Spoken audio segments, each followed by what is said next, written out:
As I come up to the corner, the sound changes, the air changes, the light changes, and that's when I know I need to turn.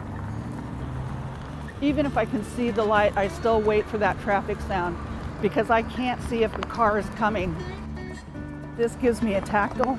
Anybody with vision loss, we feel it, we hear it, we know I want to come right onto that pad and be ready to step right onto the street, but I'm not going to get off of this pad. That's my safety zone. Hello. When I hear people say, but you don't look blind, I think of all the people that I know that have lost vision over time. Their eyes still track like a sighted person. They honestly don't look like they're blind, even though some of those folks really can't see a thing. And one of the things that all of us with fading vision experience is in bright light, early morning, late in the afternoon, bright sunny afternoons, we can't see a thing. So I can get on a bus on a sunny afternoon and all of a sudden, where I've been able to find a seat before, I can't do it because I honestly can't see through the glare. And the reality of blindness, of legal blindness, is it's a huge spectrum. Anywhere from me, who has a very, very small field of vision, but I see things very, very clearly, to people who have no vision at all, including light perception, and in between, there's a lot of in between. I have an eye disease called optic nerve atrophy.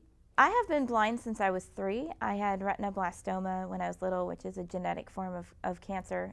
It all began after I graduated. I was almost 18. My right eye is fully blind, and my left eye only has central vision. I come from a family where blindness has been an issue for 5 generations.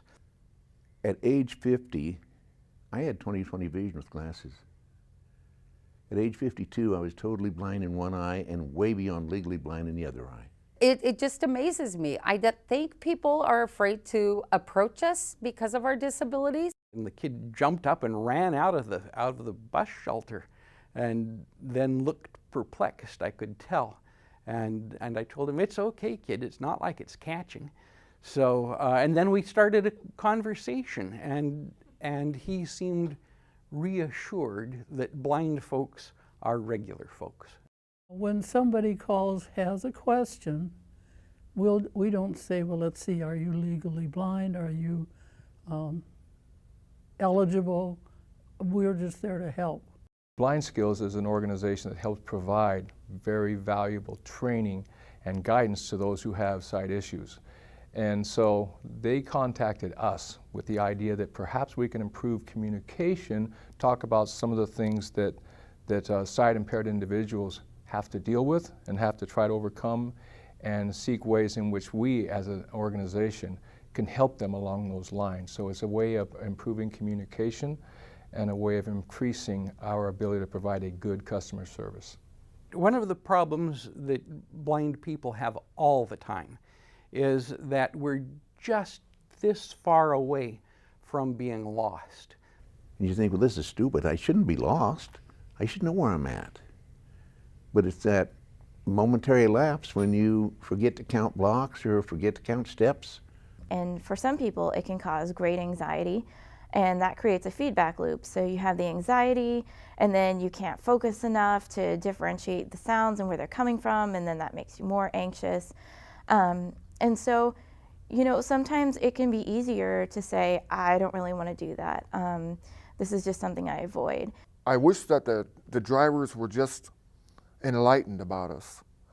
And I know that they want to be, and they're friendly, and I'm friendly to them. I think what they would really like for them to understand is that they do want to provide a good service. They do want to give them an enjoyable ride. They want to give them a safe ride. They just need to know how to do that. And bus drivers cannot read a customer's minds. People are individual. We all have individual needs. So if you treat everybody exactly the same, you're going to overlook the needs of an individual.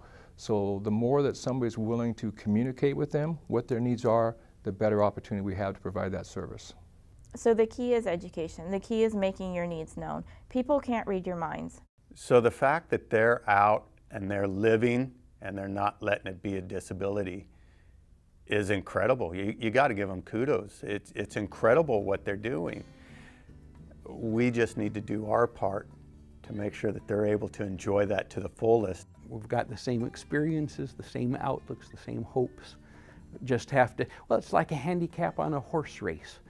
We have to work a little harder, but we're still in there expecting to run.